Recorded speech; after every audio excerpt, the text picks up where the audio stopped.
My name is Amelia Hayes. I'm 36 years old, and exactly 30 days ago, my husband and my younger sister destroyed my entire life. Not by cheating, not by lying, but by stealing the company I spent 11 years building, and making me look insane while they did it. The worst part, they celebrated it together, in my house, drinking champagne, laughing, while security escorted me out of my own office. My husband looked me dead in the eyes and said, "You should have paid more attention." My sister smiled and added, "You were always too emotional for business anyway."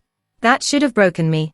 Honestly, for 3 days, it almost did. Then I discovered something they never expected me to find. A secret, one signature, one hidden document, and suddenly, the two people who betrayed me were about to lose everything. Their house, their money, their reputation, even each other. Because what they didn't know was that I had already started planning their downfall. 11 years earlier, I started a skincare company from my garage in Dallas. No investors, no rich family, just me, late nights, stress, and blind faith. Back then, my husband Ryan worked in sales. Funny, charming, supportive. At least, that's what I thought. Then there was my younger sister Claire. She always admired me, or at least pretended to. She used to say, "I wish I could be successful like you." So when my company started growing, I hired both of them. Biggest mistake of my life. Ryan became operations manager. Claire handled branding. And slowly, without realizing it, I gave them access to everything. Accounts, documents, legal authority, because they were family. And family doesn't betray you. Right, wrong. It happened on a Tuesday. I walked into headquarters expecting a normal meeting. Instead, nobody looked at me. People avoided eye contact. Then HR asked me to come upstairs. That's when I saw them. Ryan, Claire, and 3 lawyers, sitting in my conference room, smiling. My stomach dropped. Ryan slid paperwork across the table. "You're no longer CEO." I laughed. Actually laughed, because that sounded ridiculous. Then Claire leaned forward and said, "You signed over authority months ago." My hands started shaking, because suddenly, I remembered, Ryan had rushed me through paperwork during tax season. I trusted him.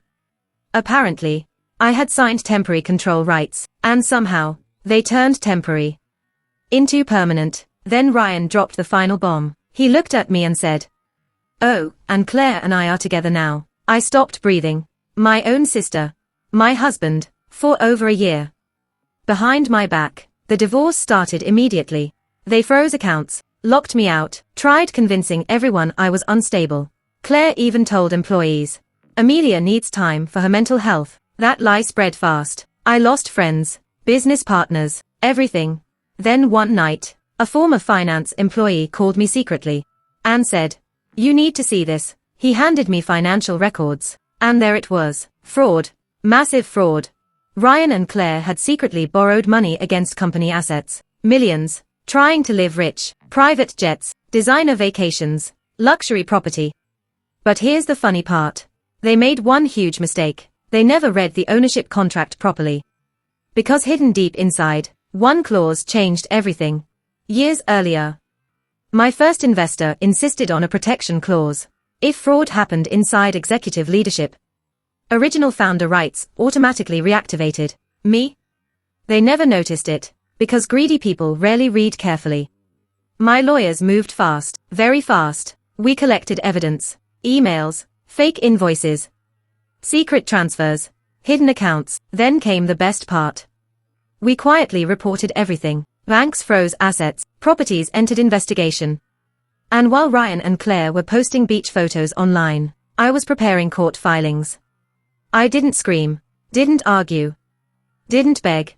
I waited, because revenge is always sweeter when people think they already won. Exactly 30 days later, federal investigators showed up at company headquarters.